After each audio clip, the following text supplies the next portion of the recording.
Hi, Don Catalano, back to you today with another iOp Minute. Let's talk about the SNDA Clause, the Subordination and Non-Disturbance Clause.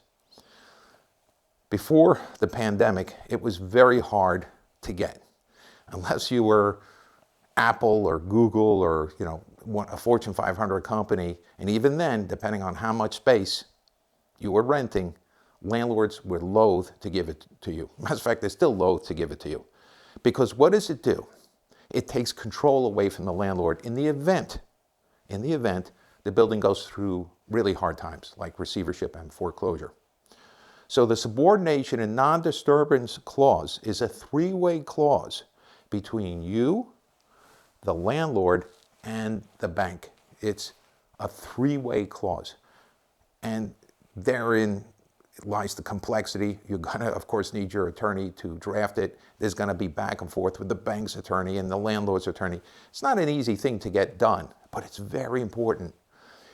Now, landlords have become more flexible. They still don't want to do it, and it does involve the third party of the bank.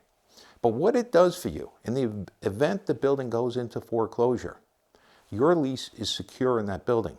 Because what most tenants don't realize, when a building goes into foreclosure and it goes into the hands of the receiver, or it goes all the way through the foreclosure process and a new landlord comes in, your lease is in jeopardy.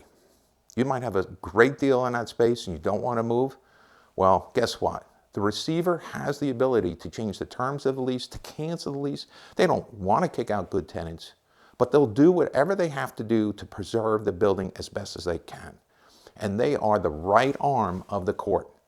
So they have that ability, and they will respect, they have to respect a subordination and non-disturbance agreement. But without that, all bets are off. Because when you have that, the bank has said your lease will now be subordinate to them, but they will not disturb your lease. They will give you quiet enjoyment.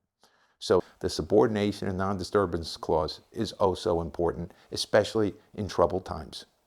It's been Don Catalano. It's been my pleasure to give you another iOp Minute. Thank you so much.